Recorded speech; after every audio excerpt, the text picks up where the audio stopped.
Um CEO bilionário aceitou casar com uma mulher que mal conhecia para honrar o pedido do pai moribundo. Na noite da lua de mel, olhou para ela de frente e disse: "Casei por obrigação." Ela não respondeu. Foi ao banheiro e voltou com os olhos vermelhos, sorrindo com uma calma que ele não conseguia entender. Mas foi às 3h47 da manhã, quando a encontrou chorando sozinha na varanda, diante do mar escuro, que ele disse 3 palavras que mudaram tudo. Apoie o canal deixando seu like e comentário e vamos para a nossa história. Renato Cavalcante nunca imaginou que o momento mais honesto da sua vida adulta seria dito de terno amassado, sentado no chão frio de madeira de uma varanda em Angra dos Reis, ao lado de uma mulher que havia assinado um contrato que ele mesmo havia proposto. Tinha 41 anos, 800 metros quadrados, somando todos os ambientes da sua vida. O apartamento no Itaim Bibi, a sala de reuniões da Cavalcante Holdings, no Brooklyn, o escritório executivo no 18º andar, com janelas que iam do chão ao teto e deixavam entrar toda a imensidão cinza de São Paulo. Em todos esses espaços, Renato era alguém. Tinha um nome que abria portas. Assinava cheques com 6 dígitos sem piscar. Recebia ligações de secretários de Estado e diretores de bancos. Tinha também uma geladeira quase sempre vazia, uma agenda sempre cheia e um vazio no peito que ele havia decidido, em algum momento impreciso dos últimos 15 anos, não tentar nomear. A Cavalcante Holdings não havia nascido assim. Havia nascido de uma construtora pequena no ABC Paulista, fundada por seu pai, Antônio Cavalcante, com 2 sócios e um caminhão alugado em 1981. Renato havia crescido vendo o pai sair às 5 da manhã com cinto de ferramentas e voltar às 8 da noite, cheirando a cimento e suor, depositando dinheiro contado em envelope pardo na gaveta da cozinha toda semana. Antônio Cavalcante era um homem que amava o trabalho com a mesma intensidade com que amava os filhos, o que significava, na prática, que às vezes era difícil distinguir os dois. Renato havia aprendido a construção civil antes de aprender a dirigir. Havia aprendido a ler planilha antes de aprender a cozinhar. Havia se tornado sucessor antes de ter sido plenamente filho. E havia erguido 380 milhões de reais em faturamento anual. 200 funcionários, projetos em 8 estados, enquanto o pai foi murchando no leito de um hospital em Guarulhos, orgulhoso demais para dizer que estava com saudade. Na última semana de abril, 3 meses antes do casamento, Renato havia recebido a ligação de Ana, sua irmã mais velha, às 6 da tarde de uma quarta-feira, enquanto assinava a ata de uma reunião de diretoria. "Pai quer te ver", ela disse, sem contexto, sem preparação. Hoje. Renato chegou ao hospital às 8h30. Antônio estava conectado a 2 monitores, com a pele cor de argila seca e os olhos fundos, mas acordado. Havia pedido para ficar sozinho com Renato. E então havia falado por 20 minutos sobre a família Barros, sobre a gráfica em Guarulhos, sobre uma dívida de 1,4 milhão que a Barros Gráfica devia à Cavalcante Holdings havia 2 anos, uma dívida que havia se acumulado depois de uma parceria mal contratada, e sobre Dona Cleonice Barros, que havia trabalhado 10 horas por dia naquele galpão durante 22 anos, e que perderia tudo se a dívida fosse executada. "Tem uma filha", Antônio havia dito, com a voz rouca de quem conserva energia para cada palavra. "A Simone. Ela é boa moça, Renato. Cuida da mãe, trabalha, não pede nada a ninguém." Renato havia ficado quieto, tentando entender o que o pai estava pedindo. "Faz a fusão", o pai havia continuado, "e casa com ela, fecha isso junto, dá um nome a isso, senão a empresa não sobrevive no mercado e a Cleonice perde o emprego." Renato havia respirado fundo. "Pai, não precisa ser amor." O velho havia interrompido com os olhos fechados agora. "Precisa ser honra." Antônio Cavalcante morreu 18 dias depois. E Renato, que havia dito que precisaria pensar, não havia precisado pensar muito. Havia pedido para falar com Simone Barros pessoalmente, marcado uma reunião numa tarde de maio, num café no centro de Guarulhos, e chegado lá, esperando encontrar alguém desesperado. Alguém que viria com a urgência de quem está afogando. Simone havia chegado com 2 minutos de antecedência, de blusa branca, cabelo preso, uma pasta fina embaixo do braço. Havia cumprimentado com firmeza de mão e olhado direto nos olhos dele sem desviar. Renato havia explicado os termos. Ela havia ouvido em silêncio completo, depois aberto a pasta, tirado um caderno espiral e anotado 3 pontos com caneta esferográfica azul. Depois havia erguido o rosto e perguntado: "E o que garante os direitos trabalhistas da minha mãe na fusão?" Renato havia piscado. Não era a pergunta que esperava. Havia respondido. Ela havia anotado. Haviam ficado mais 40 minutos discutindo cláusulas, como se estivessem em mesa de negociação, não num café de Guarulhos, com bolinho de chuva na vitrine. Quando foram embora, Renato havia ficado sentado por mais alguns minutos, com o café esfriando na xícara, pensando que não conseguia definir exatamente o que havia sentido naquele encontro. Não era desconforto, não era surpresa. Era algo que ele ainda não tinha vocabulário para nomear. O casamento aconteceu numa quinta-feira de junho, um dia em que São Paulo acordou com aquele frio seco de inverno paulistano que entra pelas janelas mal vedadas e faz a cidade parecer maior e mais cinza do que já é. A cerimônia civil foi marcada para as 14 horas, no 12º cartório da capital, numa sala com cadeiras de plástico bege, um crucifixo na parede e um ar-condicionado que fazia barulho, mas não esfriava bem.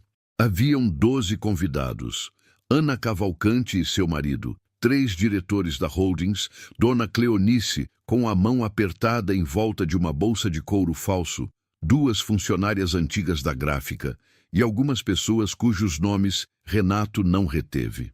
Nenhum fotógrafo contratado, nenhuma decoração de cerimônia, nenhuma música ao vivo. O oficial do registro leu os termos em voz monocórdica. Renato assinou primeiro, depois Simone. Ela estava de vestido branco simples, comprado por $89 numa loja de fábrica no Brás. Renato só soube disso muito depois, mas no momento o que percebeu foi que o vestido caía bem nela, que ela estava de mãos frias quando seus dedos roçaram na hora de pegar a caneta e que ela não chorou em nenhum momento. Mal trocaram olhares durante a cerimônia.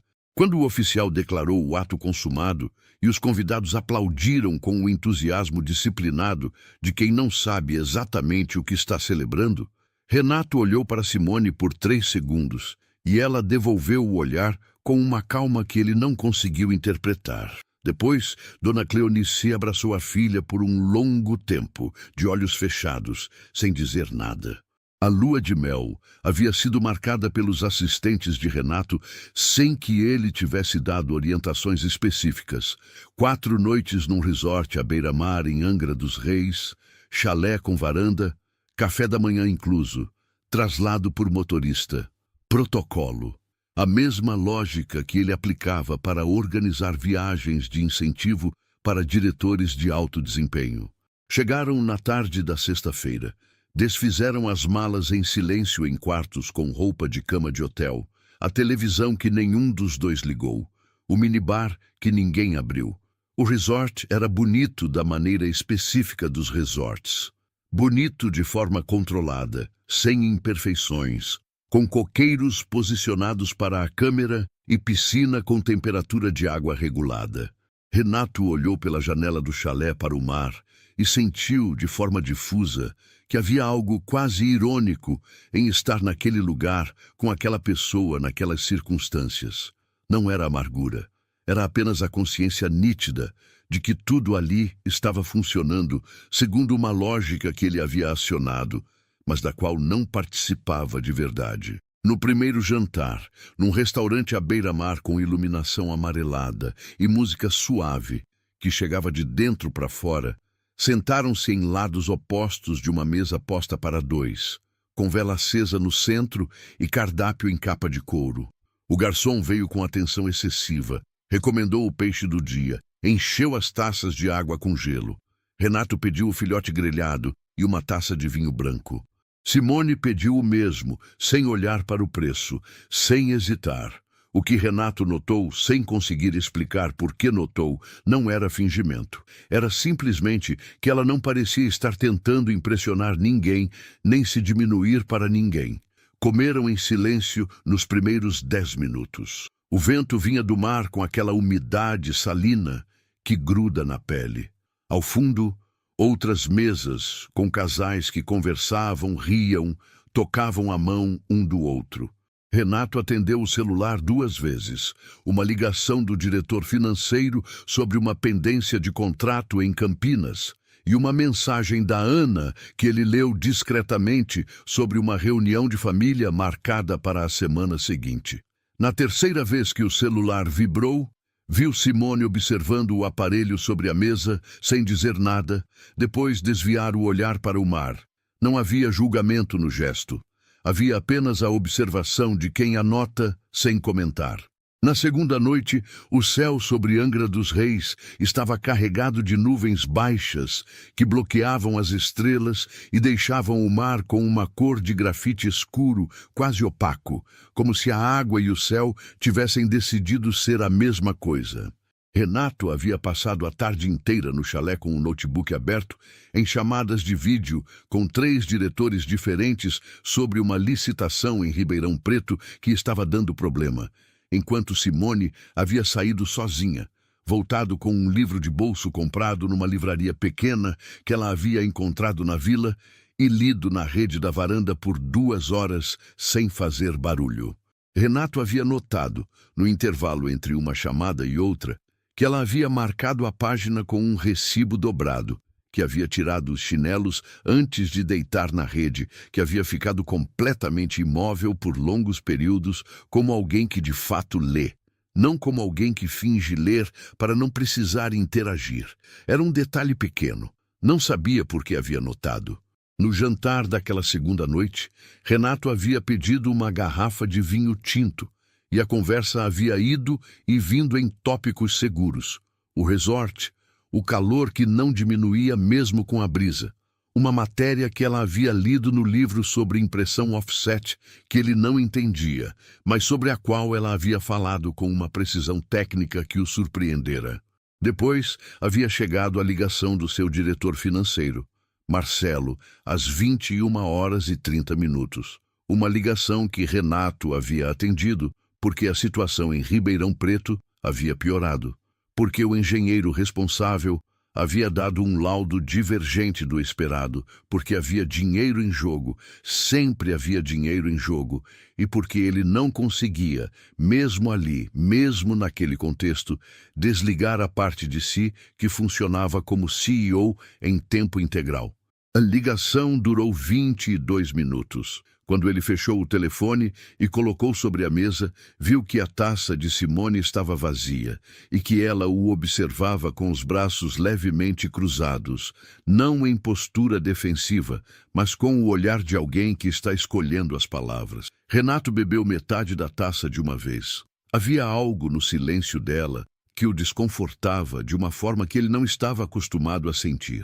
As pessoas ao redor de Renato geralmente faziam uma das duas coisas, ou tentavam preencher o silêncio para agradá-lo, ou se retiravam do campo sem confronto. Simone não fazia nenhuma das duas coisas. Ela simplesmente ficava no silêncio como se ele fosse um lugar legítimo de estar. E isso, por alguma razão, fazia Renato sentir exposto de uma maneira que reuniões de crise, auditorias externas e negociações tensas nunca haviam conseguido fazer. Então ele falou. Não planejou o que disse, não organizou em tópicos como fazia com comunicados internos. Disse o que estava pensando com a frieza direta de quem fecha contrato. Só quero que você entenda o que isso é. Casei por obrigação, para honrar o pedido do meu pai. Você tem um lugar respeitável na minha vida, mas não espere mais do que isso. O silêncio que se seguiu durou talvez 4 segundos. Simone não reagiu com raiva, não reagiu com lágrimas visíveis, não reagiu com a indignação que ele, em alguma parte não admitida de si mesmo, talvez esperasse. Ergueu o guardanapo de linho branco com um gesto preciso, tampou a boca com delicadeza e assentiu uma única vez com a cabeça. O movimento de quem já sabia, de quem havia chegado àquela mesa sem ilusões e apenas estava confirmando uma equação que já havia resolvido antes. Depois disse com uma voz que não vacilou: "Obrigada pela honestidade. Boa noite." Levantou-se, colocou o guardanapo sobre a mesa e saiu em direção ao chalé com passada firme e costas eretas, sem olhar para trás. Renato ficou sozinho à mesa com a conta de 780 reais, a garrafa de vinho pela metade e um desconforto no peito que ele tentou por alguns minutos classificar como simples consciência profissional. Havia dito o que precisava ser dito, havia sido honesto, havia evitado uma confusão futura. Mas enquanto pagava a conta e caminhava de volta pelo caminho de pedra beira-mar em direção ao chalé, a sensação não passava. Não era remorso, não era culpa. Era algo mais parecido com o incômodo de ter feito uma coisa tecnicamente correta de uma forma completamente errada e não saber exatamente onde estava a diferença. O quarto estava no escuro quando ele entrou. A cama do lado dela estava com o edredom levemente afastado, como se ela tivesse se deitado e depois levantado. A porta da varanda estava entreaberta. Renato tomou banho, colocou o pijama, ficou deitado olhando para o teto por 1h20. Dormiu. Às 3h47 da manhã, um som o acordou. Não era alto, era exatamente o oposto. Era a ausência de som de quem se move tentando não fazer barulho, o rangido mínimo de tábua de madeira. E depois, silêncio. Renato ficou imóvel na cama por alguns segundos, com aquela consciência desorientada de quem acorda sem saber o que acordou. Depois percebeu que havia luz fraca vindo da varanda, não luz acesa, mas o reflexo difuso de alguma luminosidade distante sobre madeira molhada de sereno. Levantou devagar, foi até a porta da varanda e olhou. Simone estava sentada no chão de madeira, de costas para ele, com os joelhos dobrados e abraçados contra o peito. Estava de pijama simples, cabelo solto sobre os ombros, descalça no chão frio. O mar estava escuro e vasto na frente dela, invisível mais do que visível naquela hora, mas audível. O som das ondas chegando e recuando com uma regularidade que tornava o silêncio entre elas mais denso. Ela não estava ao telefone, não estava escrevendo, não estava lendo. Estava simplesmente deixando as lágrimas escorrerem pelo rosto em silêncio, sem soluçar, sem mover os ombros com o espasmo característico de quem chora para ser visto ou para liberar uma tensão aguda. Era um choro diferente. Era o choro lento e contido de quem já chorou tanto, em tantos momentos parecidos, que o corpo aprendeu a fazer isso com economia. Apenas as lágrimas, apenas o aperto silencioso, apenas os braços em torno dos próprios joelhos, como quem se segura porque ninguém mais vai segurar. Renato ficou parado na soleira da porta por 2 minutos. Ele havia visto choro em muitos contextos ao longo da vida. O choro estratégico de sócios em negociações tensas, o choro instrumental de subordinados pedindo prazo, o choro de birra de quem não aceita a resposta que recebeu. Havia visto sua irmã chorar de raiva, havia visto sua ex-namorada chorar de frustração, havia visto seu pai chorar uma única vez, silenciosamente, do lado de fora do quarto do hospital, sozinho no corredor, achando que ninguém o via. O que via agora era diferente de todos esses. Era diferente porque Simone não estava se escondendo por estar envergonhada de chorar. Estava no único lugar disponível para ela naquela hora, uma varanda às 4 da manhã numa ilha, e chorava com a tranquilidade de quem não espera que alguém apareça. Não havia na postura dela nenhum sinal de chamado, nenhum sinal de performance. Era a solidão de quem está completamente só porque assumiu, em algum ponto não identificável da própria história, que sempre estaria. Renato percebeu que estava prendendo a respiração apenas quando precisou soltá-la devagar, com cuidado, para não fazer barulho. Sentiu algo no peito que não conseguia nomear. Não era pena, não era culpa, embora houvesse elementos de ambas. Era algo anterior a esses dois, algo mais parecido com o reconhecimento involuntário de uma verdade que ele havia dito poucas horas antes com frieza calculada, e que agora via produzindo consequências reais no corpo de uma pessoa real, sentada no chão frio de madeira na madrugada, abraçando os próprios joelhos. Havia dito que ela tinha um lugar respeitável na vida dele. E o que estava vendo não era alguém ocupando um lugar respeitável. Era alguém carregando, sozinha e em silêncio, o peso de uma situação que nenhum dos dois havia escolhido de verdade. Deu 3 passos em direção à varanda e parou. O chão de madeira rangeu levemente sob seu pé descalço. Simone não se virou. Ou não ouviu, ou ouviu e escolheu não se virar, o que era ainda mais difícil de suportar. Renato ficou parado naqueles 3 passos por um momento que pareceu longo demais. Poderia voltar para a cama, poderia fingir que não havia visto, poderia, como havia feito em incontáveis versões menores desta cena ao longo de anos, tratar aquilo como algo que não lhe cabia resolver.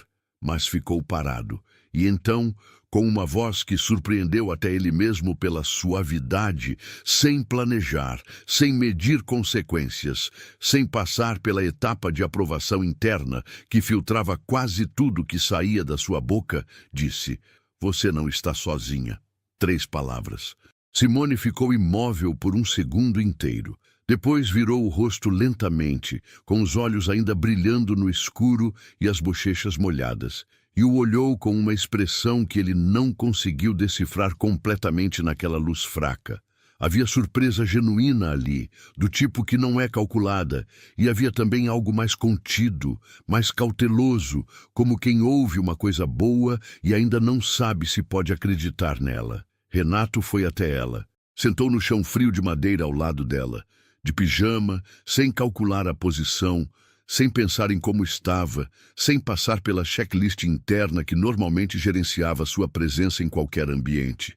Ficou com as costas encostadas na grade de madeira da varanda, os pés descalços na tábua fria, os ombros a uns 20 centímetros dos ombros dela, olhando para o mesmo mar escuro que ela olhava. Ela não disse nada. Ele também não. Ficaram 40 minutos assim, lado a lado no chão da varanda, ouvindo o oceano chegar e partir, enquanto o céu à distância começava a passar do preto fechado para um azul escuro muito gradual, quase imperceptível, que é a cor específica do mundo pouco antes de decidir amanhecer. Em algum momento, Simone descruzou os braços dos próprios joelhos e os deixou cair ao lado do corpo. Em algum momento, Renato percebeu que havia parado de pensar em Ribeirão Preto, no contrato, no laudo divergente, na reunião da semana seguinte. Havia parado de pensar, de fato, em quase qualquer coisa. Estava apenas ali, presente de uma forma que não reconhecia como usual em si mesmo. Quando o céu começou a mostrar a primeira linha de luz no horizonte, Simone se levantou devagar, sem cerimônia, e disse apenas: "Obrigada." Entrou. Renato ficou mais alguns minutos no chão frio, sozinho agora, com o oceano na frente e aquele desconforto familiar no peito, que desta vez, pela primeira vez em não sabia quanto tempo, não parecia exigir que ele fizesse nada a respeito, além de apenas sentir. Na manhã seguinte, Renato acordou às 7h40. 40 minutos depois do alarme que havia programado para as 7 em ponto, o que não acontecia desde uma febre que havia tido 3 anos antes. Ficou deitado por alguns instantes, ouvindo os sons do resort acordando lá fora, o canto de algum pássaro que não soube identificar, o barulho distante de uma lancha saindo do ancoradouro. A cama do lado dela estava vazia e arrumada, o edredom dobrado com a precisão de quem cresceu num lar onde a cama era feita toda manhã, independente de qualquer coisa. Havia um cheiro leve de café vindo de fora. Levantou-se, Abriu a porta da varanda, a mesma varanda de poucas horas antes, agora inundada de luz branca e quente, completamente diferente do que havia sido às 4 da manhã, como se dois lugares distintos compartilhassem as mesmas tábuas de madeira. Simone estava sentada na cadeira de vime com uma xícara nas mãos, olhando para o mar que agora era verde-azul e cheio de brilho, completamente diferente do grafite escuro de antes. Ela ergueu o rosto quando ouviu a porta. Havia na expressão dela uma neutralidade cuidadosa, não hostilidade, não abertura excessiva. Apenas o olhar de alguém que ainda não sabe o que aquela manhã vai ser e está esperando para descobrir antes de decidir. Renato disse bom dia. Ela respondeu bom dia. Ele foi buscar café na máquina dentro do chalé, voltou para a varanda com a xícara, ficou encostado na grade de madeira olhando para o mesmo mar. Permaneceram em silêncio por alguns minutos, mas era um silêncio de textura diferente do silêncio dos jantares. Menos tenso, menos gerenciado. O sol batia horizontal ainda da direita e fazia a água lá embaixo parecer cheia de escamas de luz. Renato olhou para o celular, depois olhou para o celular de novo, depois colocou o celular na mesa de centro da varanda com a tela virada para baixo. Você queria caminhar? Ele perguntou. Não havia planejado perguntar isso. Havia acordado com a intenção de verificar os e-mails, ligar para Marcelo sobre Ribeirão Preto, organizar as pendências da semana. A pergunta saiu antes dessas intenções. Simone olhou para ele com uma surpresa genuína que ela não tentou esconder. Não a surpresa performática de quem não esperava gentileza, mas a surpresa real de quem literalmente não havia previsto aquela variável. Caminhar, ela repetiu. Pela praia, ele disse. Antes do café da manhã. Ela ficou um segundo em silêncio, avaliando. Tudo bem, respondeu. E havia no tom dela algo que não era entusiasmo, mas era abertura real. O sim de quem não está concordando por obrigação, mas também não está fingindo mais do que sente. Saíram às 8h15, com os pés descalços na areia fina e clara da orla.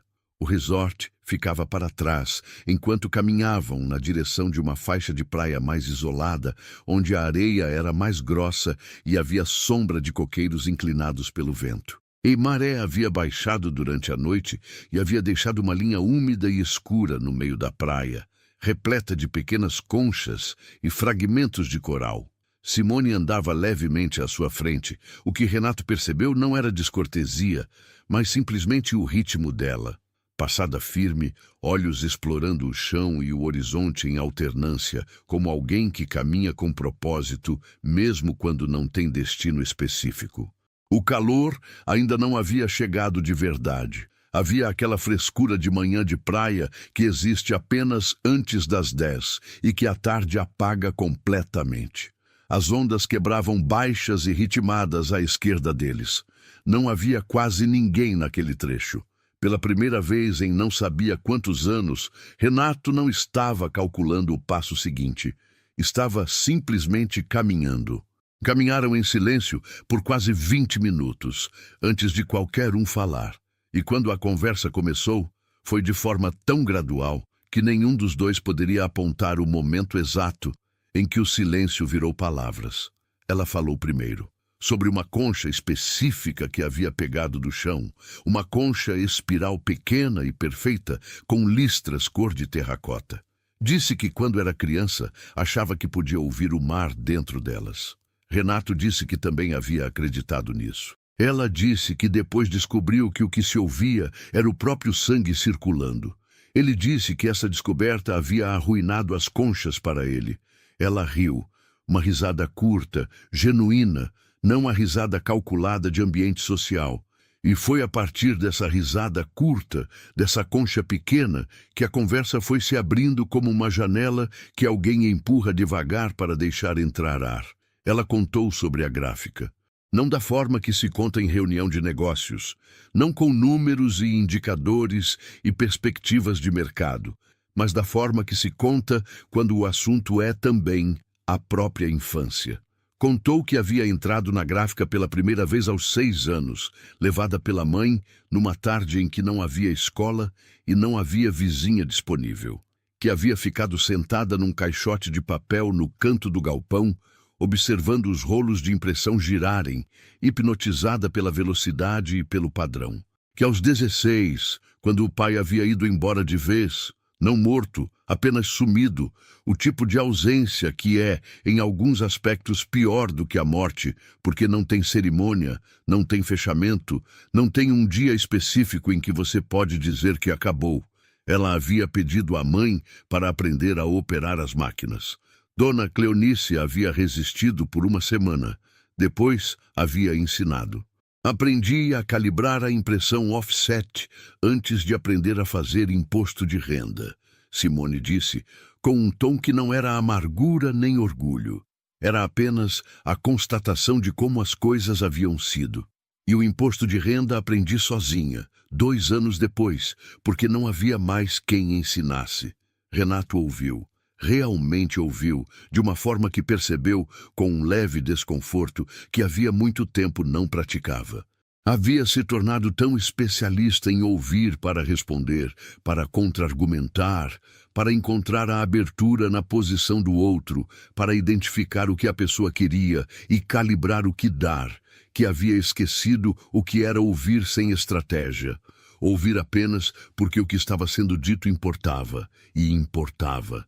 Havia algo na forma como Simone falava sobre aquele galpão em Guarulhos, sobre o cheiro de tinta e papel, sobre o som específico da guilhotina cortando papel couché, que não era nostalgia romantizada, era o reconhecimento concreto de que aquele lugar havia sido sua escola, sua âncora, e durante anos a única coisa entre Dona Cleonice e o desabamento completo.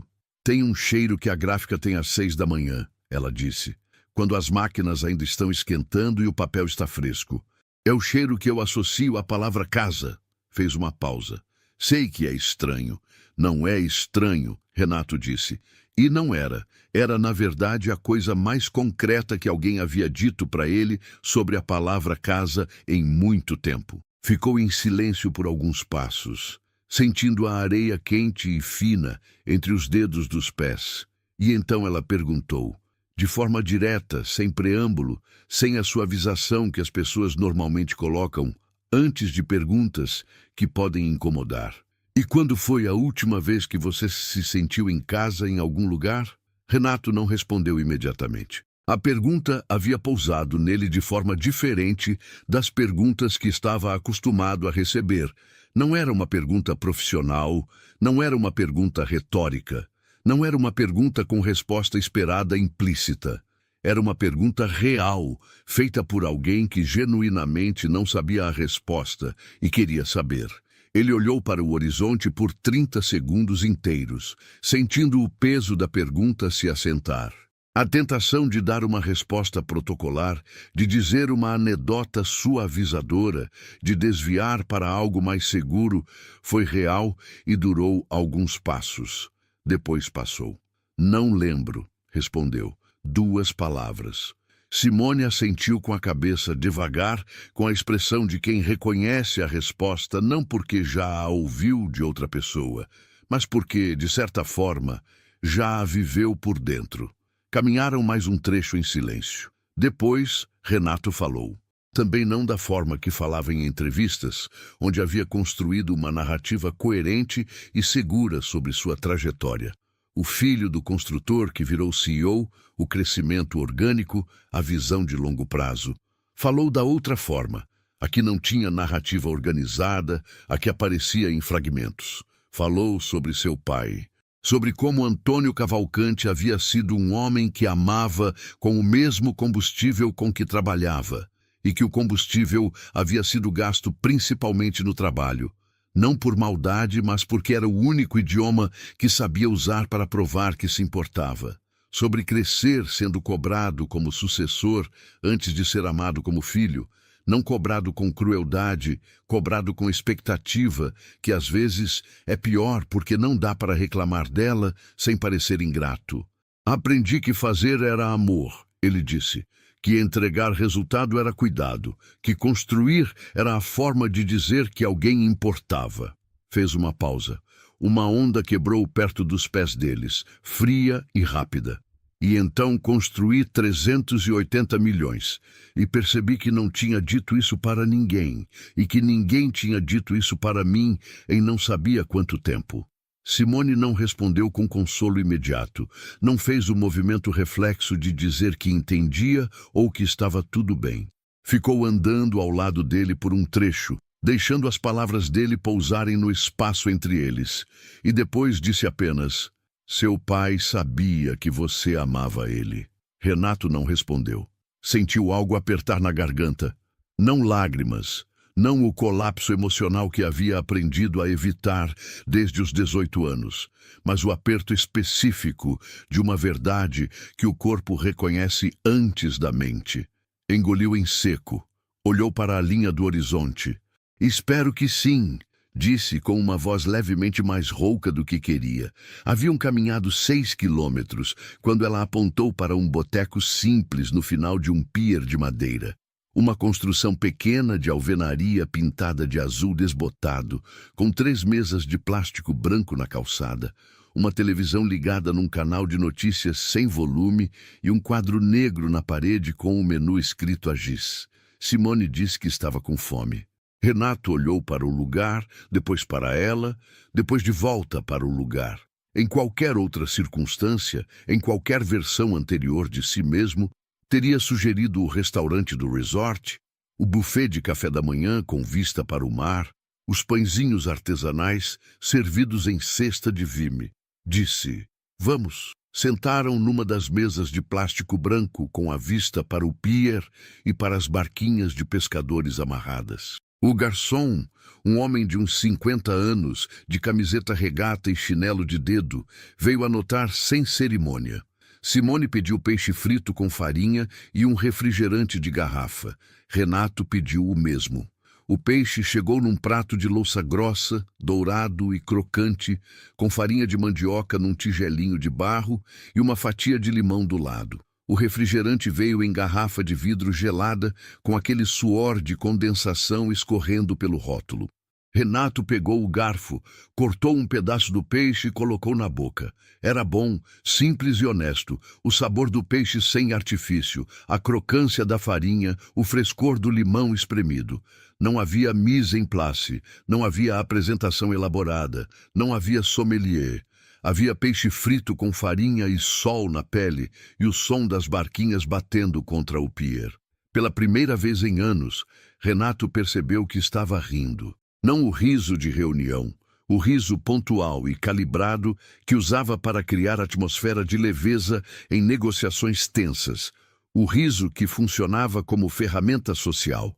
Era um riso de alguém presente, de alguém que estava genuinamente ali, naquela mesa de plástico branco, com peixe frito na frente e o cheiro de mar e motor de barco no ar. Simone riu também quando ele derramou a farinha tentando polvilhar o peixe, e o riso dela era exatamente como havia sido na praia com a concha. Curto, genuíno, sem performance. O sol havia subido o suficiente para esquentar os ombros. A televisão dentro do boteco transmitia imagens de uma reportagem que nenhum dos dois via.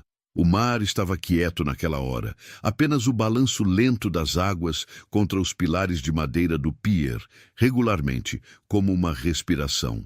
Não era, Renato pensou, sem conseguir parar de pensar, o tipo de lua de mel que seus assistentes haviam imaginado quando reservaram o resort. Mas havia algo naquela mesa, naquele peixe, naquela mulher que bebia refrigerante de garrafa sem afetação e olhava para as barquinhas com aquela calma que ele ainda não conseguia classificar completamente.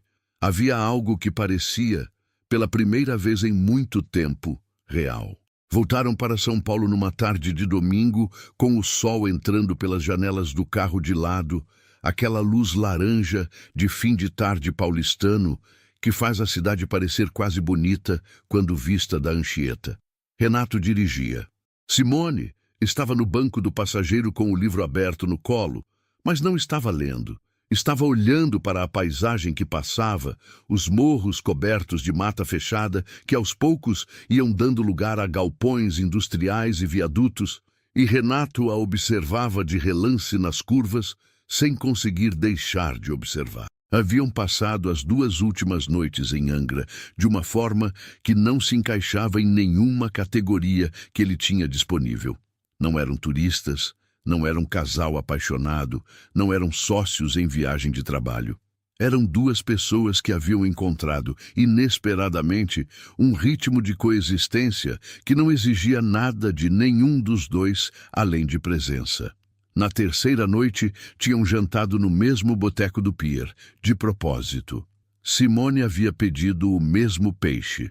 Renato havia tentado a moqueca, que era boa, mas gordurosa demais para a noite, e ela havia dito isso antes de ele pedir, e ele havia pedido assim mesmo, e havia concordado que era boa, mas gordurosa demais quando o prato chegou. E havia havido ali uma troca de olhares rápida, sem palavras, que continha alguma coisa próxima de cumplicidade. Na 4ª manhã, último dia, ele havia cancelado as 2 reuniões remotas que havia marcado originalmente para aquela manhã. Não havia comunicado isso a ninguém com entusiasmo. Havia apenas enviado uma mensagem seca para a assistente dizendo para reagendar. E haviam tomado café da manhã no resort, devagar, sem pressa, com vista para o mar.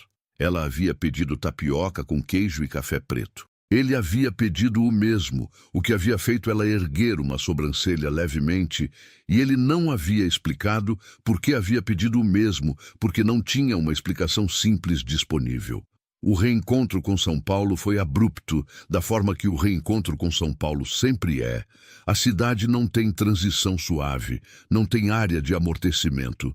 Você está na estrada e então está dentro dela, cercado de tráfego e barulho e a sensação específica de urgência coletiva que São Paulo emite 24 horas por dia, como se fosse sua função principal. Renato levou Simone até o sobrado em Guarulhos, um endereço que havia entrado no GPS sem que ele precisasse perguntar. Ela havia digitado sozinha em silêncio. Era um bairro residencial de ruas estreitas e casas grudadas uma na outra, árvore crescendo no meio da calçada, cheiro de fritura vindo de alguma janela. O sobrado era de tijolos à vista na parte de cima, pintado de amarelo claro embaixo, com uma grade de ferro na frente e um vaso de avenca pendurado na janela do 1º andar. Estava tudo bem cuidado. Dona Cleonice apareceu na janela antes mesmo de o carro parar. Ela havia estado olhando, provavelmente havia estado olhando há tempo. Simone desceu, pegou a mala do porta-malas, bateu de leve na lataria do carro, em agradecimento pelo jeito, e foi até o portão. Renato ficou no carro com o motor ligado. Dona Cleonice havia descido até a soleira da porta e abraçava a filha com a intensidade silenciosa de quem ficou 5 dias segurando o peso de uma preocupação que não podia falar em voz alta.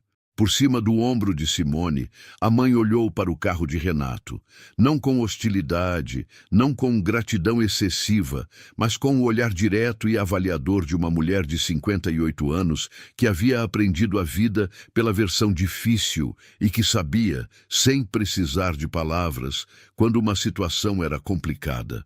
Renato acenou levemente com a cabeça. Ela acenou de volta. Simone não olhou para trás. Renato colocou o carro em movimento. No apartamento de 320 metros quadrados, no Itaim Bibi, tudo estava exatamente como havia deixado. A geladeira com um iogurte e meia garrafa de água mineral. A bancada da cozinha com marcas de café da última manhã. As janelas fechadas e o ar levemente parado de lugar fechado por dias. Renato andou pelos ambientes, sem ligar as luzes, deixando a luz laranja do fim de tarde entrar pelas janelas e fazer sombras compridas no piso de cimento queimado. O apartamento era bonito por qualquer métrica objetiva. Tinha sido projetado por um arquiteto premiado, tinha uma vista da cidade que as pessoas fotografavam quando vinham pela primeira vez, tinha a quietude dos lugares caros. Parecia grande de uma forma que não era boa. Renato ficou de pé na janela da sala por alguns minutos, olhando para São Paulo se iluminar gradualmente à medida que o sol descia. Depois foi checar os e-mails. Havia 47 mensagens não lidas. Os dias que se seguiram voltaram, superficialmente, à normalidade.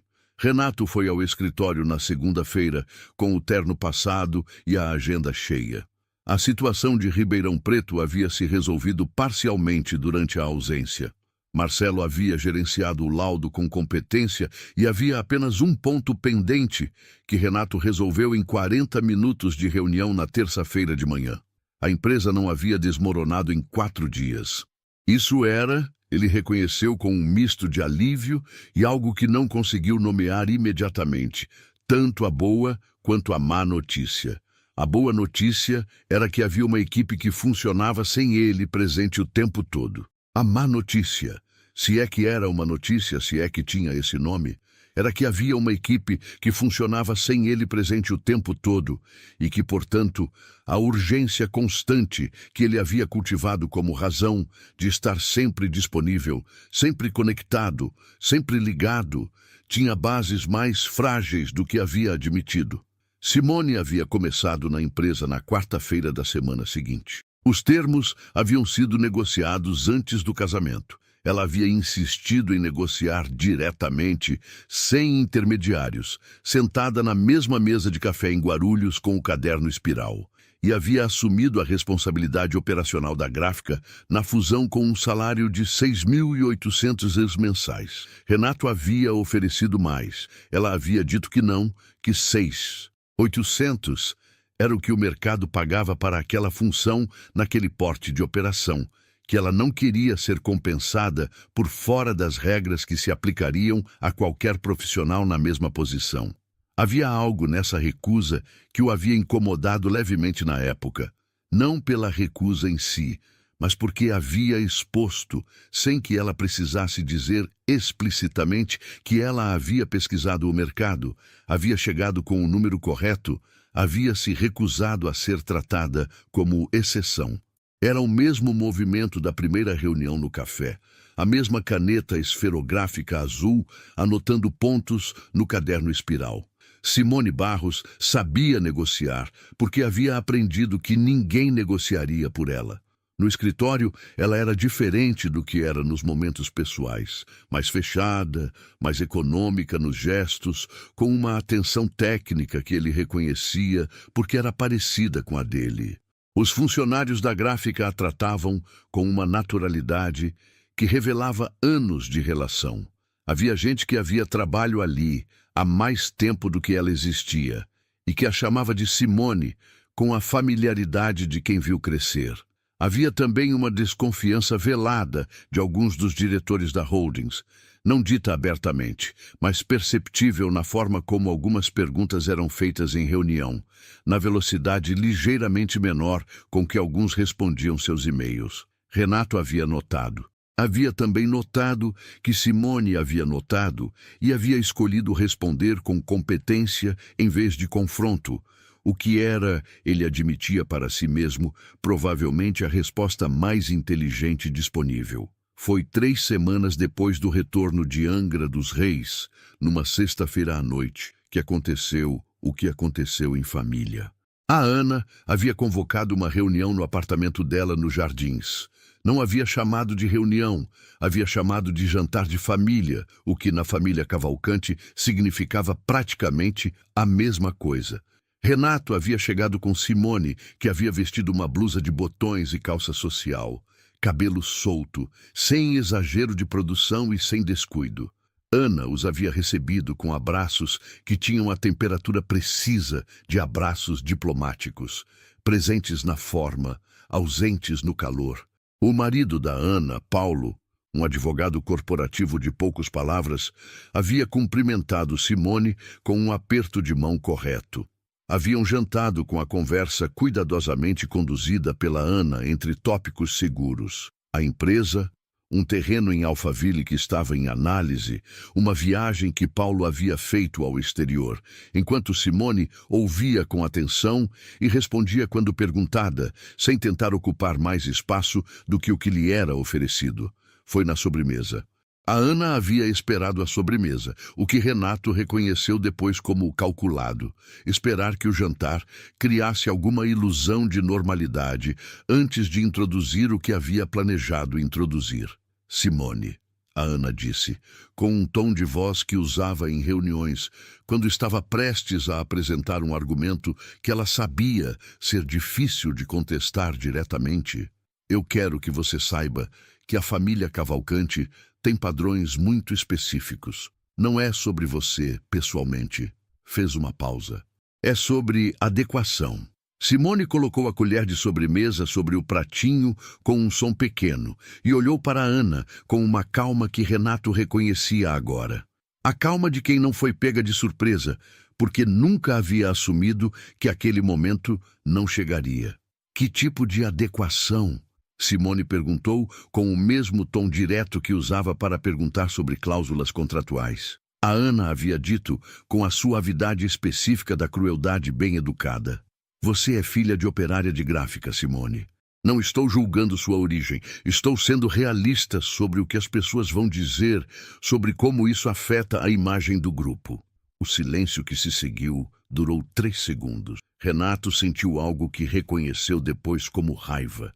Não a raiva quente e imediata, mas a raiva fria que vem de baixo, a que sobe devagar e com precisão. Simone não respondeu. Ficou com os olhos fixos na Ana por um momento. Depois pousou o guardanapo sobre a mesa, devagar, e disse: Obrigada pelo jantar, Ana. Estava muito bom. E então Renato levantou a voz pela primeira vez em 15 anos na frente da irmã. Não gritou. Não era seu estilo. E gritar teria dado a Ana a oportunidade de redirecionar a conversa para o tom em vez do conteúdo. Mas falou com uma dureza que não deixava espaço para interpretação. O que você acabou de dizer não vai acontecer de novo, em nenhum contexto, em nenhuma mesa. Ana havia ficado vermelha. Paulo havia olhado para o copo. Simone havia olhado para Renato com aquela expressão impossível de classificar completamente. Havia surpresa ali, e havia também algo mais contido, mais fundo, que ele não conseguiu ler inteiramente naquele momento. Saíram antes da sobremesa terminar. No carro, descendo os jardins em direção à Marginal, ficaram em silêncio por alguns minutos. Depois, Simone disse, sem olhar para ele, olhando para as luzes da cidade passando pela janela. Não precisava fazer isso. Precisava, ele disse. Ela ficou em silêncio. Minha mãe vai saber disso amanhã de manhã, ela disse então. E havia no tom dela algo que não era preocupação. Era o reconhecimento neutro de que o mundo era assim, que as informações circulavam, que havia consequências que ela já estava calculando. Que ela saiba, Renato disse. Simone o olhou de lado por um segundo. Não disse nada. Mas o silêncio era diferente do silêncio do primeiro jantar em Angra. Era um silêncio que continha algo que ainda não tinha nome entre eles, mas que ocupava espaço de forma diferente da ausência. Nas semanas que se seguiram, Renato começou a aparecer no sobrado de Guarulhos às sextas-feiras. Não havia sido uma decisão formal, não havia sido uma conversa sobre expectativas ou acordos. Havia sido, na primeira vez, uma ligação de Simone, na tarde de uma quinta-feira, dizendo que Dona Cleonice havia feito feijão e que havia sobrado muito, com um tom que não era convite explícito, mas que claramente não era também apenas comunicado de cardápio. Renato havia chegado às 7h30 com uma garrafa de suco de uva que havia comprado num mercado no caminho. Não vinho, porque havia percebido de alguma forma que vinho ali teria o tamanho errado, e havia batido na grade de ferro do portão com a mão. Dona Cleonice havia aberto a porta com um avental de cozinha ainda amarrado na cintura, e o havia olhado por um segundo inteiro antes de falar. O olhar direto e avaliador que ele havia visto pela primeira vez na janela do sobrado quando havia deixado Simone após a lua de mel. Entra, ela disse. Não havia calor excessivo, nem frieza calculada. Havia a cordialidade direta de uma mulher que não desperdiçava energia em performance social. A cozinha era pequena, com azulejos brancos com detalhes azuis, uma mesa de fórmica verde claro, com 4 cadeiras de ferro. A geladeira velha com ímãs de turismo de cidades que Renato imaginou terem sido comprados há muitos anos. Cheirava a alho refogado e louro, o cheiro específico de feijão que ficou no fogo tempo suficiente para fazer a cozinha inteira absorver seu aroma. Sentou na cadeira que Dona Cleonice indicou sem cerimônia, a cadeira de frente para a janela, e ficou observando a cozinha enquanto Simone servia os pratos. A mesa tinha uma toalha plástica de girassóis, levemente desbotada no centro de tanto lavar. Havia um rádio de pilha em cima da geladeira, ligado num volume baixo, tocando uma rádio AM que Renato não reconheceu. Havia plantas na janela, 3 vasinhos de tempero, manjericão e cebolinha numa fileira. Havia uma gaveta de utensílios aberta 1 centímetro, da forma que gavetas muito usadas ficam quando o trilho começa a ceder. Havia, em suma, todos os sinais de um lugar que era usado intensamente por pessoas que viviam de verdade nele. Não decorado para ser visto, usado para ser vivido. O feijão com arroz chegou numa tigela funda, com a cor escura e o caldo grosso de feijão feito do jeito que se faz quando não se tem pressa. Do lado veio arroz branco soltinho, um ovo frito com a borda crocante e a gema mole, e uma farofa de manteiga com pedaços de bacon. Renato olhou para o prato. Comeu. O feijão tinha um fundo de sabor que restaurante nenhum dos que frequentava conseguia reproduzir, não porque faltasse técnica, mas porque faltava o tipo específico de atenção que vem de cozinhar algo para alguém que você quer que coma bem. Dona Cleonice comeu em silêncio nos primeiros minutos, observando tudo com o canto do olho, da forma que as mães observam quando ainda estão decidindo sobre alguém. Foi ela quem quebrou o silêncio. Perguntou sobre a empresa, não sobre faturamento ou projetos. Perguntou como era o trabalho no dia a dia, como eram as pessoas que trabalhavam ali, se Renato tinha almoçado hoje. A última pergunta o surpreendeu. Disse que havia comido alguma coisa rápido entre reuniões. Ela assentiu com a expressão de quem registra uma resposta insatisfatória sem fazer escândalo dela. Precisa almoçar de verdade, disse voltando ao prato. Era a coisa mais simples que alguém havia dito para ele em meses. Não havia conselho de vida embutido, não havia crítica velada. Era apenas a afirmação direta de que comer era necessário e que comer de verdade era diferente de comer alguma coisa rápida. Renato não respondeu, mas o comentário pousou nele de uma forma que ficou. Nas sextas-feiras seguintes, foi ficando mais fácil. Não havia uma progressão dramática, não havia conversas que transformavam tudo de uma vez. Havia o acúmulo lento de jantares na mesa de fórmica verde, de conversas sobre coisas pequenas que revelavam coisas grandes, da presença de Dona Cleonice que transitava entre cozinha e sala com a naturalidade de quem não estava encenando nada. Renato aprendeu que a vizinha do lado, Dona Fátima, batia na grade às vezes para pedir um ovo emprestado e que isso acontecia tão regularmente que Dona Cleonice já deixava 2 separados na porta da geladeira às sextas. Aprendeu que Simone tinha o hábito de tomar chá de camomila depois do jantar, que deixava a xícara esfriando enquanto arrumava a cozinha e tomava já fria, sem reclamar da temperatura.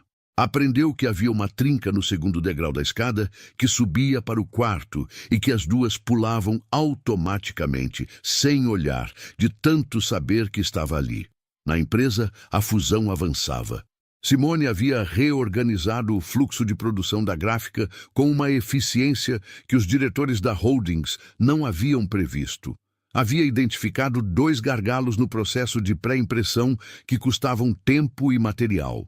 Havia proposto uma solução que envolvia uma calibração diferente dos equipamentos e uma mudança no turno de manutenção preventiva, e havia apresentado isso numa reunião de segunda-feira de manhã com uma planilha clara e dados de 3 meses de operação.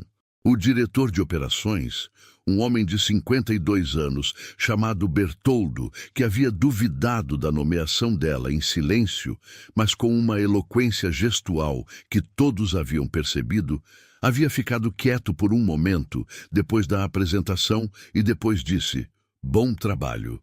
Não havia entusiasmo na frase. Havia respeito relutante, que era provavelmente mais valioso do que entusiasmo fácil. Renato havia assistido àquela apresentação do fundo da sala, de braços cruzados, e havia sentido algo que levou alguns dias para nomear. Não era orgulho no sentido possessivo. Não era o orgulho de quem olha para algo que criou ou descobriu.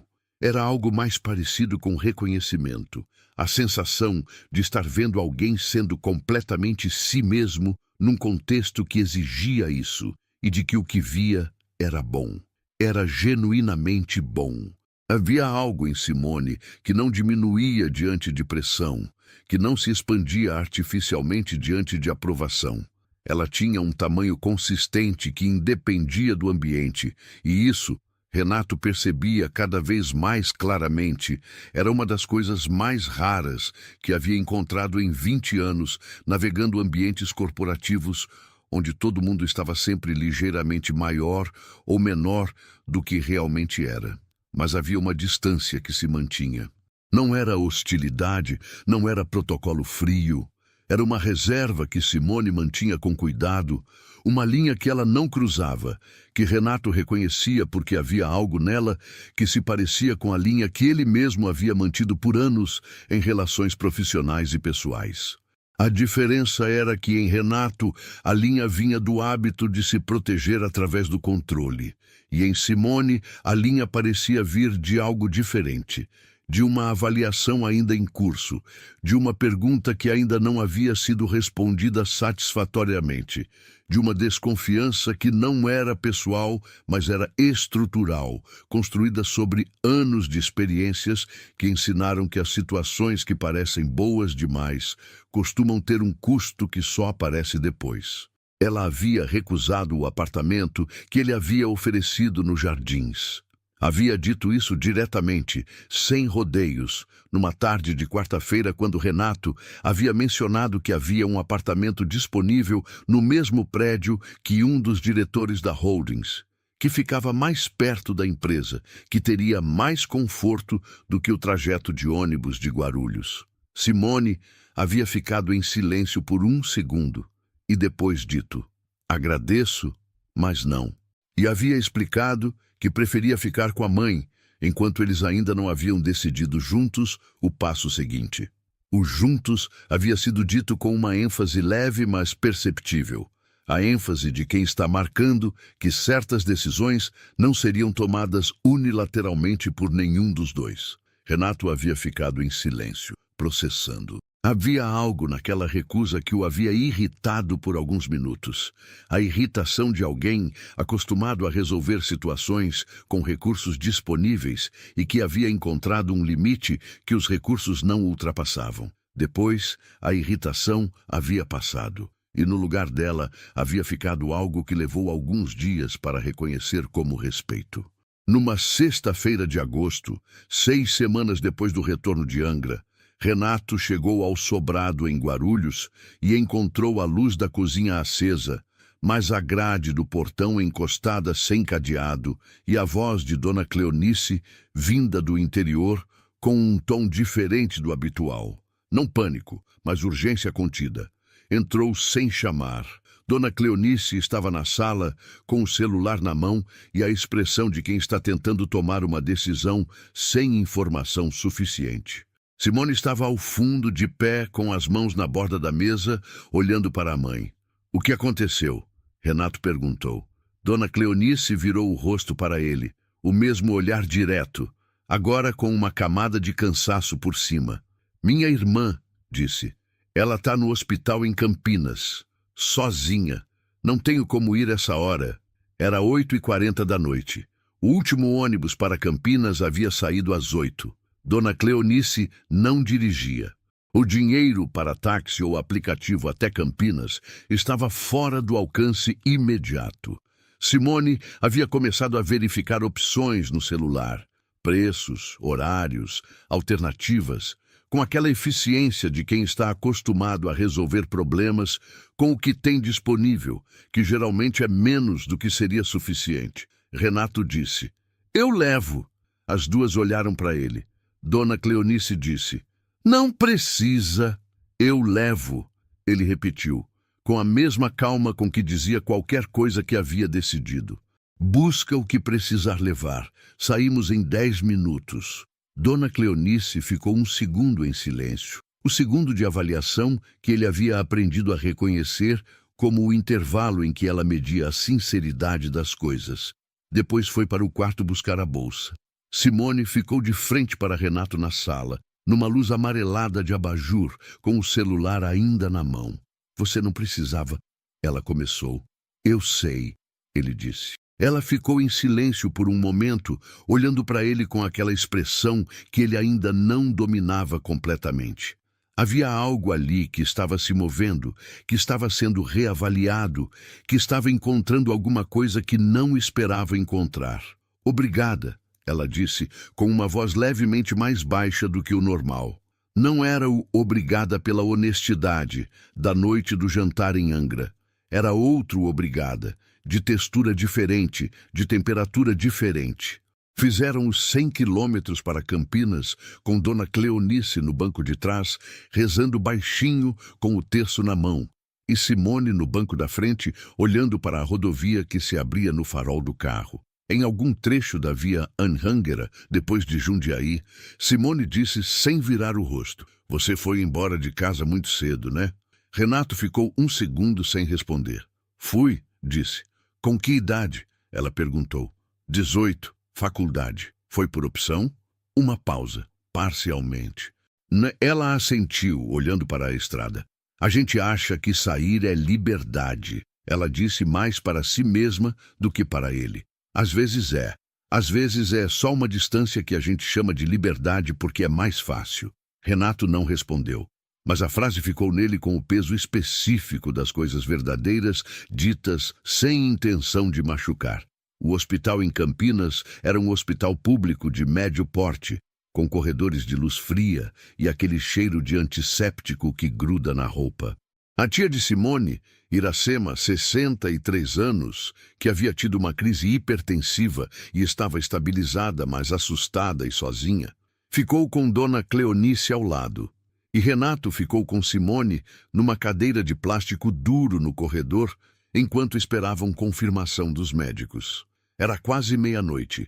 O corredor estava silencioso, exceto pelo chiado distante de algum equipamento e os passos ocasionais de uma enfermeira. Simone estava com os cotovelos apoiados nos joelhos, olhando para o chão de granilite cinza. Renato estava do lado, com o terno que havia usado no dia de trabalho ainda no corpo, sem gravata, o primeiro botão da camisa aberto. Pela primeira vez em meses, Renato percebeu que não estava em lugar nenhum, porque precisava estar. Estava ali porque havia escolhido estar. A distinção parecia pequena de fora. Por dentro, era a maior que havia encontrado em muitos anos. A tia Iracema recebeu alta no dia seguinte ao meio-dia, com prescrição de medicação e recomendação de repouso. Dona Cleonice havia ficado no hospital a noite toda, dormindo numa cadeira do corredor com o casaco dobrado embaixo da cabeça. E Renato e Simone haviam ido para um hotel simples a 2 quarteirões do hospital. 2 quartos separados, reservados pelo celular às 11 da noite, com a eficiência pragmática de quem resolve o necessário sem dramatizar. Renato havia dormido poucas horas, acordado com o alarme às 6h30, tomado um banho rápido e descido para o café da manhã do hotel. Um café da manhã de hotel de estrada, com pão de forma embalado e manteiga em sachê e café aguado numa garrafa térmica. Havia juntado o máximo que havia no buffet numa bandeja e subido para bater na porta do quarto de Simone. Ela havia aberto a porta de cabelo ainda molhado e olhado para a bandeja com uma expressão que começou como surpresa e passou por algo mais difícil de nomear antes de se resolver num sorriso pequeno. Comeram sentados na beirada da cama dela, com a bandeja entre os dois. assistindo a um canal de notícias com o volume baixo que nenhum dos dois de fato assistiu. Havia algo naquilo, no pão de forma embalado, no café aguado, na luz branca do hotel de estrada, no silêncio compartilhado de duas pessoas cansadas que não precisavam preencher o espaço, que era completamente desprovido de qualquer uma das camadas que normalmente revestiam as interações de Renato com qualquer pessoa. Não havia agenda, não havia imagem, não havia nada a demonstrar. Havia apenas aquela bandeja e aquele silêncio e a luz de manhã entrando pela cortina fina. Minha mãe gostou de você, Simone disse, sem anunciar que ia dizer, olhando para o copo de suco de caixinha. Ela não fala isso, mas dá para saber. Renato não respondeu imediatamente. Pensou em Dona Cleonice na cozinha, perguntando se havia almoçado, no olhar avaliador que havia cedido gradualmente, sem nunca ter se tornado efusão. Como dá para saber? Ele perguntou. Simone pensou por um segundo. Ela oferece mais comida. Renato ficou em silêncio por um momento e então riu. O mesmo riso de alguém presente que havia descoberto na mesa do boteco no Pier, em Angra, o riso que não tinha ensaio. Simone riu junto, levemente, olhando para o copo ainda. E havia naquele riso compartilhado, naquela manhã de hotel de estrada com pão de forma embalado, algo que nenhum dos dois nomeou, mas que ocupava o quarto de uma forma diferente da ausência. Voltaram para São Paulo naquela tarde, com a tia Iracema instalada no sobrado de Guarulhos, temporariamente até estar suficientemente recuperada para voltar a Campinas. O que significava que o sobrado estava mais cheio e mais barulhento do que o normal, com a televisão mais alta e conversas de cozinha se sobrepondo e o cheiro de remédio misturado ao cheiro de comida. Renato havia ficado para o jantar sem ser convidado explicitamente e sem anunciar que ficaria. Havia simplesmente ficado, ajudado a colocar a mesa extra que Dona Cleonice havia puxado do quartinho dos fundos, sentado no lugar em que sempre sentava, e comido arroz com macarrão e frango ensopado no meio daquelas 4 mulheres, Dona Cleonice, Simone, a tia Iracema e a vizinha Dona Fátima, que havia aparecido com um bolo de laranja assim que soube da situação, numa mesa que era pequena demais para 5 pessoas, mas que acomodou as 5 de qualquer forma, porque quem cozinha com afeto sempre faz comida que estica. Havia algo naquele jantar que era diferente de qualquer jantar que Renato havia feito nos últimos 15 anos. Não havia espaço para performance. A mesa era pequena demais, o ambiente barulhento demais, as pessoas presentes desinteressadas demais na imagem de quem ele era, para que houvesse espaço para a versão gerenciada de si mesmo. Dona Fátima havia perguntado se ele sabia jogar buraco, e quando ele havia dito que não havia dito, vai aprender então, com uma autoridade que não aceitava negativa. Havia jogado buraco depois do jantar, em 2 mesas juntas na sala, aprendendo as regras de uma combinação caótica de explicações simultâneas das 4 mulheres, errando, sendo corrigido sem delicadeza e rindo dos próprios erros com uma facilidade que o surpreendia. Simone jogava bem, com uma atenção estratégica discreta que ele reconhecia, a mesma atenção que ela usava para planilhas e apresentações, aplicada às cartas com uma leveza que a tornava difícil de vencer. Ele perdeu todas as rodadas. Voltou para o Itaim Bibi, perto da meia-noite com a gravata no bolso, e o terno amassado, e uma sensação no peito que levou alguns minutos de carro para conseguir classificar. Percebeu enquanto a cidade passava pelas janelas, felicidade. Não a versão monumental da palavra, não a versão de cartão postal.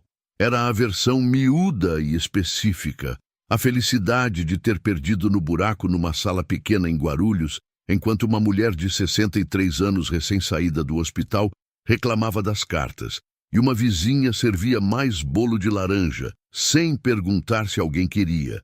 Era pequena, e era real, e era, surpreendentemente, suficiente.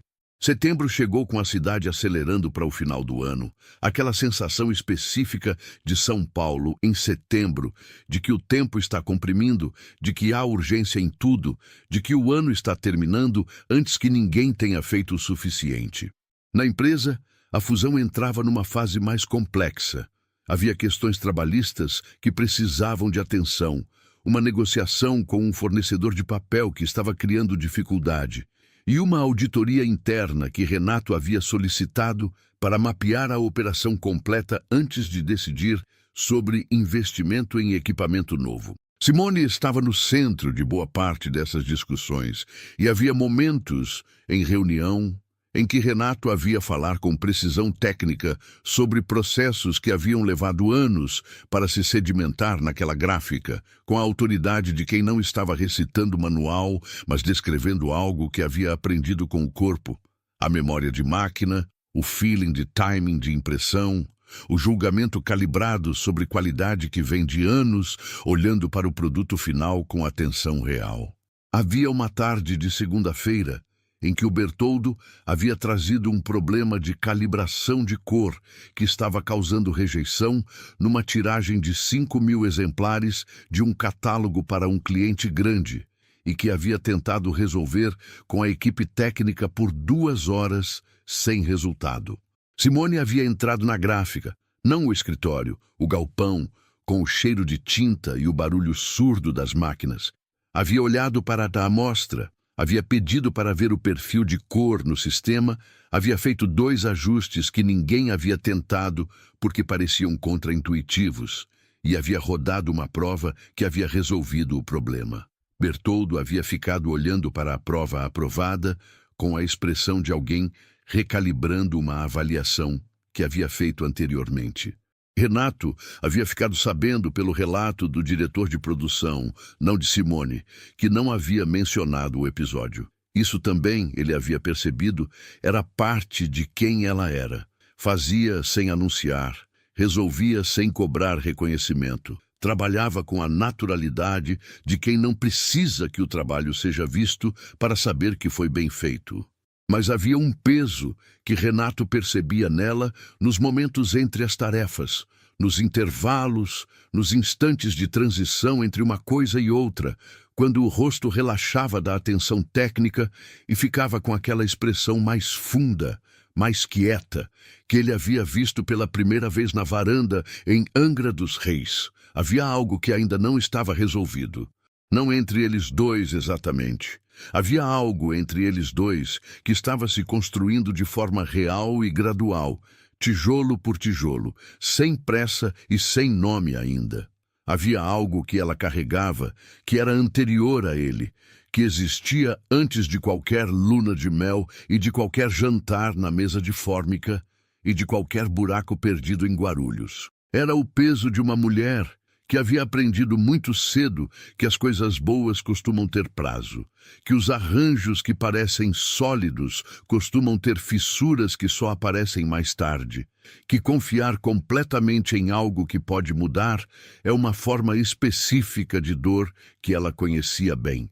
Renato havia percebido isso de forma mais clara, numa tarde de outubro, numa quarta-feira, quando havia passado pela gráfica para uma reunião rápida. E depois havia encontrado Simone no final do corredor dos escritórios, de pé na frente da janela, que dava para o galpão, olhando para as máquinas trabalhando lá embaixo. Ela não havia percebido que ele estava ali por alguns segundos, tempo suficiente para ele ver, no reflexo da janela, a expressão que ela tinha quando achava que não estava sendo observada. Não era tristeza, não era medo.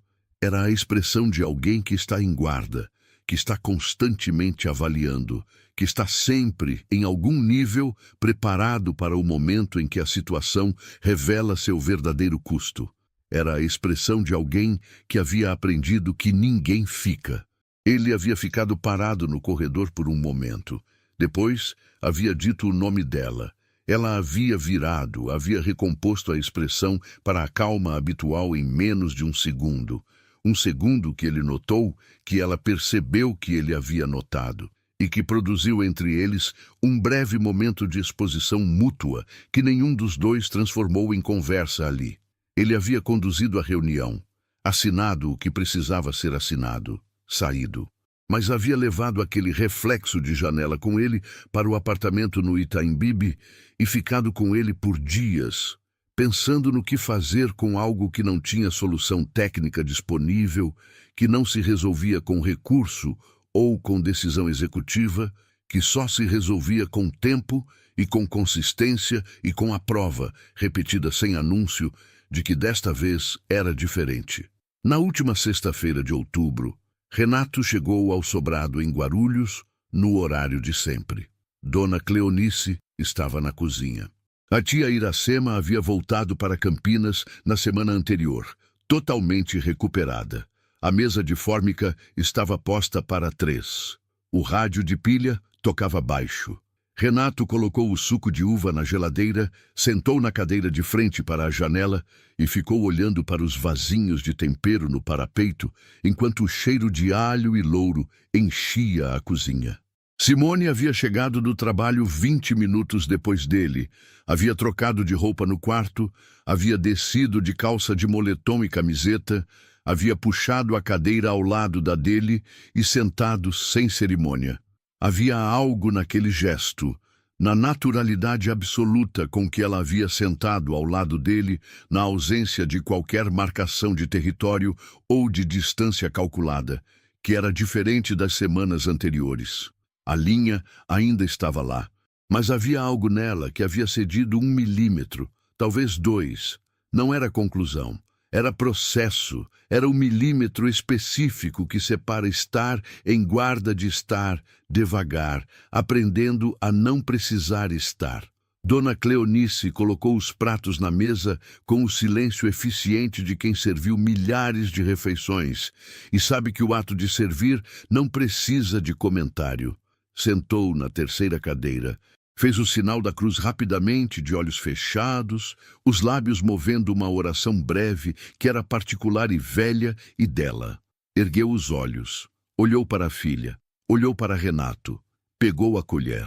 "Tá esfriando", ela disse com o tom direto de quem não desperdiça palavras. E comeram. Novembro chegou com chuva. São Paulo em novembro tem essa qualidade específica de aguaceiro que não avisa. O céu fecha em 20 minutos, a chuva desce com força por 45 para completamente, e a cidade fica com aquele cheiro de asfalto molhado e terra úmida que dura exatamente o tempo que o sol leva para secar tudo de novo. Renato havia passado a terceira semana do mês em viagem para Recife, onde a Holdings tinha um projeto de conjunto habitacional em fase de fundação que havia apresentado atraso por chuvas atípicas na região. Foram 4 dias fora. 4 dias em que havia dormido num hotel executivo com vista para o mar de Boa Viagem, comido em restaurantes corretos, resolvido o problema do projeto com precisão e eficiência e voltado para São Paulo numa quinta-feira à noite com a pasta cheia de documentos assinados e a geladeira do apartamento vazia como sempre. Havia ligado para Simone uma vez durante a viagem, na terça-feira à noite, sem razão específica que ele tivesse articulado antes de discar, com uma questão sobre a auditoria da gráfica que poderia perfeitamente ter esperado até a volta.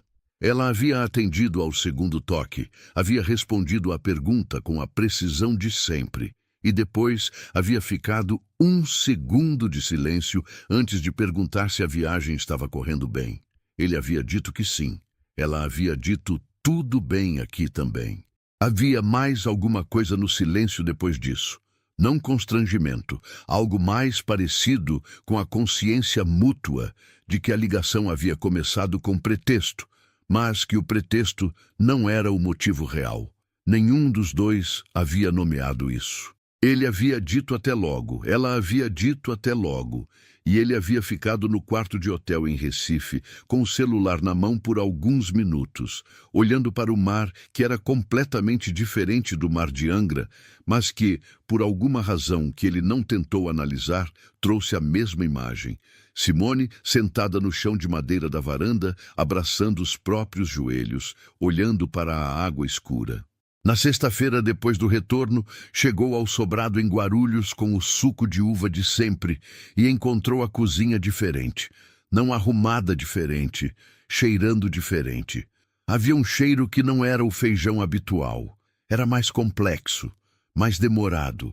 Dona Cleonice estava com um avental novo, azul, e havia na panela uma galinha caipira cozinhando em caldo de legumes com gengibre e folha de louro.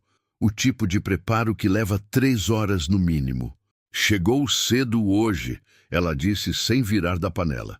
O voo adiantou, ele disse. Ela assentiu. Senta. Renato sentou na cadeira de sempre. O rádio tocava.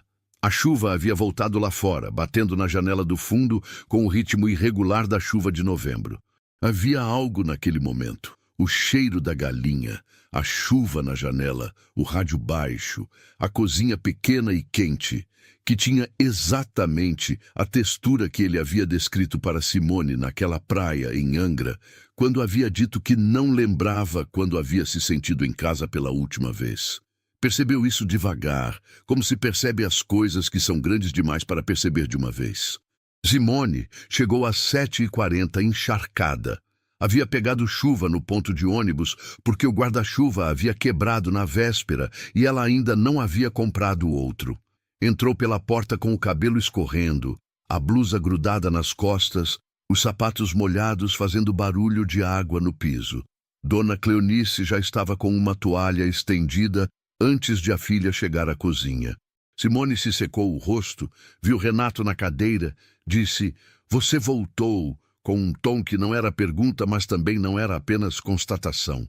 Havia algo a mais no tom, uma leve distensão, como quando um peso que estava sendo segurado é pousado sem cerimônia. "Voltei", ele disse.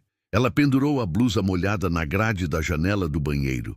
Voltou com uma camiseta seca, sentou na cadeira ao lado da dele com o cabelo ainda úmido, deixando uma umidade no encosto.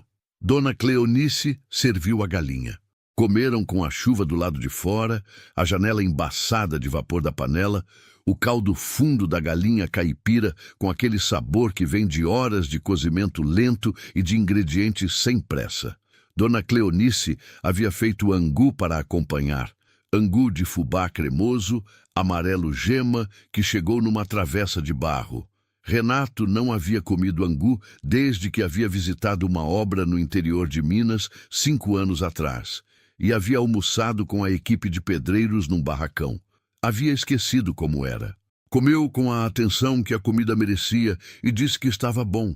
Dona Cleonice disse: "Sei fazer poucas coisas bem, mas o que sei fazer bem, sei mesmo", com uma objetividade que era ao mesmo tempo modéstia e confiança, e que o fez rir.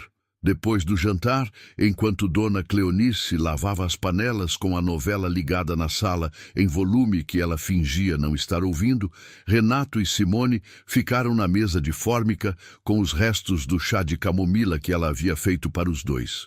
A chuva havia diminuído para uma chuvinha fina que batia na janela com um som quase musical. Havia uma luz de abajur na mesa, amarelada, que deixava as sombras da cozinha mais densas e o centro da mesa mais quente. Renato estava com a jaqueta dependurada no encosto da cadeira, as mangas da camisa dobradas, os cotovelos na mesa de fórmica. Simone tinha a xícara nas 2 mãos, a forma como segurava quando estava relaxada, sem a postura de escritório. "Posso te perguntar uma coisa?", ele disse. Ela ergueu os olhos da xícara. "Pode." Ele ficou um segundo organizando não as palavras, mas a decisão de dizer em voz alta algo que havia estado pensando há semanas. "Na janela do corredor da gráfica", ele disse, "naquela tarde de outubro. O que você estava pensando?" Simone ficou imóvel por um momento, não com desconforto, com o reconhecimento de alguém que sabe exatamente de que momento está sendo falado e está decidindo quanto dizer sobre ele. Baixou a xícara para a mesa. Olhou para a superfície de fórmica por um segundo. Depois olhou para ele. Estava pensando em quanto tempo isso dura, ela disse, com uma voz que não vacilou, mas que era mais baixa do que o normal. Coisas que começam por obrigação. Fez uma pausa. Se tem um ponto onde a obrigação termina e o resto começa, ou se o resto não começa nunca. Renato não respondeu imediatamente. A chuva fina batia na janela. Na sala, a novela de Dona Cleonice tinha uma cena com música dramática que chegava abafada pela parede. Ele olhou para Simone, para os olhos dela, que eram escuros e diretos e que agora estavam com aquela camada de vulnerabilidade que ela raramente deixava aparecer. Aquela camada que ele havia visto pela primeira vez no reflexo da janela e que agora estava ali, presente, sem o vidro no meio. O resto começou, ele disse. Simples, direto, sem a embalagem de justificativa ou contexto que normalmente colocava em declarações importantes. 3 palavras de novo, ou quase isso. Simone o olhou por um momento longo. Havia no olhar dela a avaliação que sempre havia, a medição de sinceridade que ela havia desenvolvido como habilidade de sobrevivência. Mas havia também algo que estava cedendo, que estava encontrando consistência suficiente para deixar a guarda baixar mais 1 milímetro, e depois mais 1, e depois mais. Não é rápido para mim, ela disse. Sei que não é, ele respondeu. Não precisa ser. Ela ficou em silêncio por alguns segundos, olhando para ele com aquela calma que ele havia aprendido. Não era indiferença. Era o oposto de indiferença. Era a atenção muito concentrada. Depois disse, minha mãe vai ter que ser avisada. Havia nessa frase algo que era ao mesmo tempo prático e enorme. A forma como as coisas importantes às vezes chegam embrulhadas em logística. Renato percebeu que estava sorrindo antes de perceber que havia começado a sorrir. A dona Cleonice já sabe, ele disse. Simone piscou. O quê? Ela ofereceu mais comida para mim desde a 2ª semana, ele disse. Simone ficou em silêncio por um segundo inteiro. Depois fechou os olhos brevemente. Apertou os lábios numa linha que tentava segurar um sorriso e não conseguia completamente, e sacudiu levemente a cabeça da forma de quem reconhece que a mãe esteve sempre 3 passos à frente sem avisar. Dona Cleonice apareceu na porta da cozinha com um pano de prato no ombro e olhou para os dois com a expressão de quem estava ouvindo. Decidiu que havia ouvido o suficiente e tinha uma opinião sobre o assunto, mas ia guardá-la para si porque já havia feito a parte dela. Tem bolo de fubá sobrando, ela disse. Quem quer? Os dois disseram sim ao mesmo tempo. Ela voltou para o fogão com o que era claramente satisfação disfarçada de tarefa doméstica. Os meses seguintes foram construídos de pequenas coisas, que somadas tinham o peso das grandes. Renato havia começado a deixar uma muda de roupa no sobrado. Não havia anunciado, havia simplesmente colocado numa tarde que havia ficado tarde demais para fazer sentido voltar para o Itaim Bibi, e ninguém havia comentado porque não havia nada a comentar. Era apenas roupa numa gaveta. A decisão sobre o próximo passo, o apartamento, a mudança, a configuração prática de uma vida dividida, havia ficado suspensa não por evitação, mas porque havia um entendimento mútuo, não verbalizado, mas consistente, de que certas coisas chegam no tempo delas, e que forçar o tempo raramente melhora o resultado. Haviam conversado sobre isso uma vez, numa noite de varanda no sobrado, com as 2 cadeiras de plástico branco que Dona Cleonice havia comprado numa promoção de fim de semana, olhando para o quintal com a goiabeira velha que dava fruta em outubro.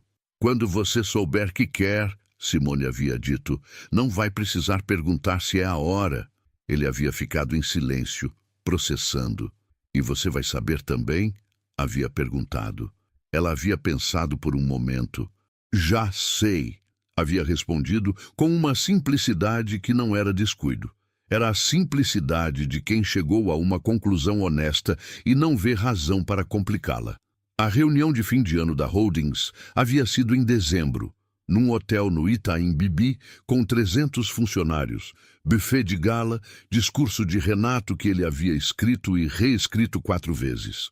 Simone havia ido, não porque era esperada como esposa do CEO, mas porque havia sido convidada como responsável operacional da gráfica fusionada, que havia fechado o ano com os índices de rejeição de produto reduzidos em 32% e um contrato novo com um cliente de São Bernardo que havia chegado por indicação de qualidade.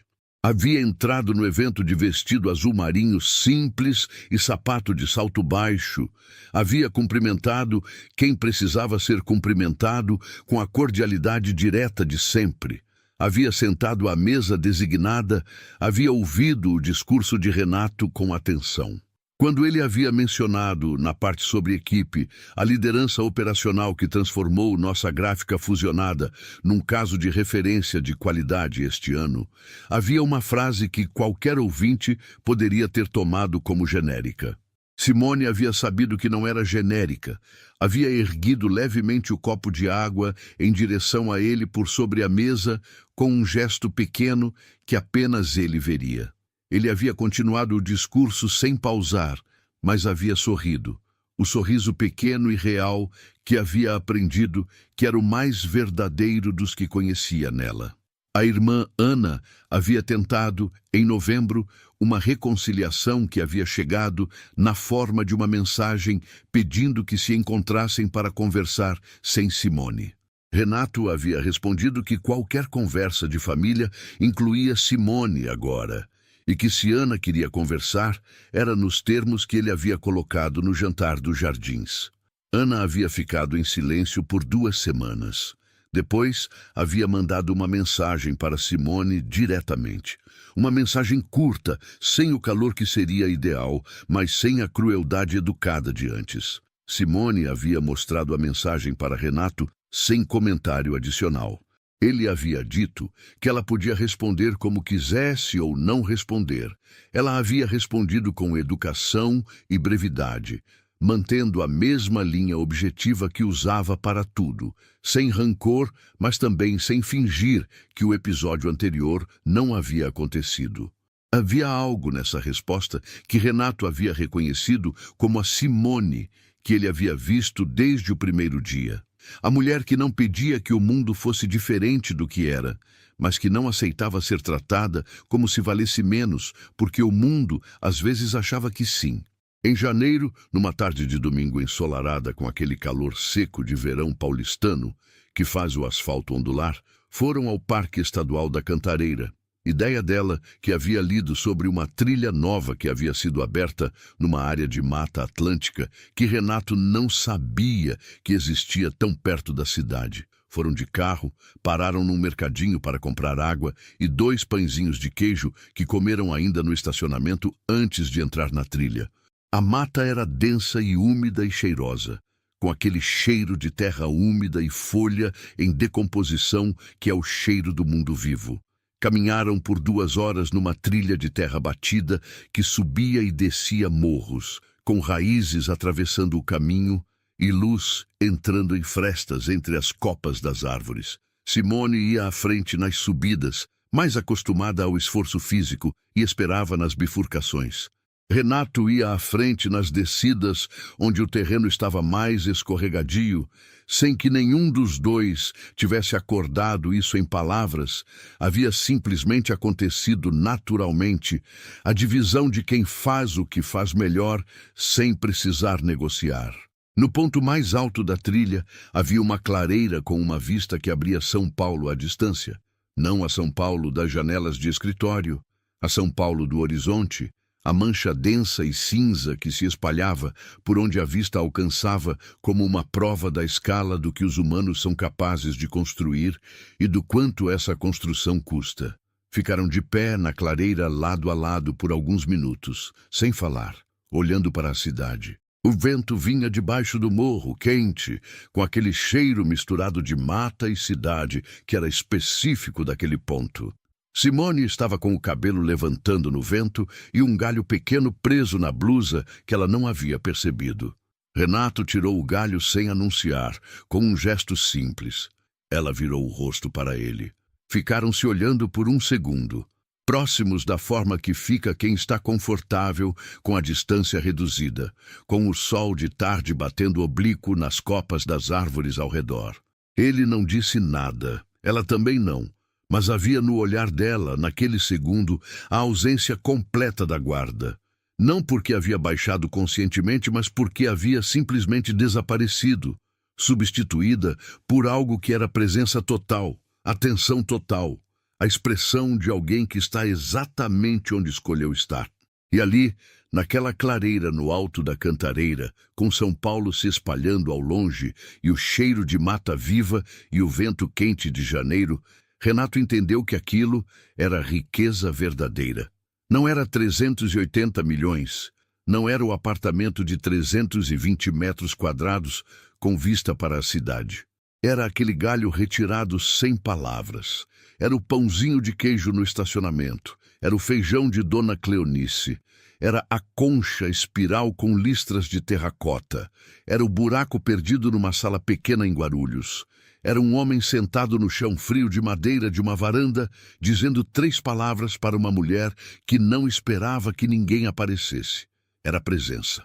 Era escolha. Era a descoberta feita devagar e sem anúncio de que casa não é um endereço. É a pessoa ao lado de quem o mundo fica do tamanho certo.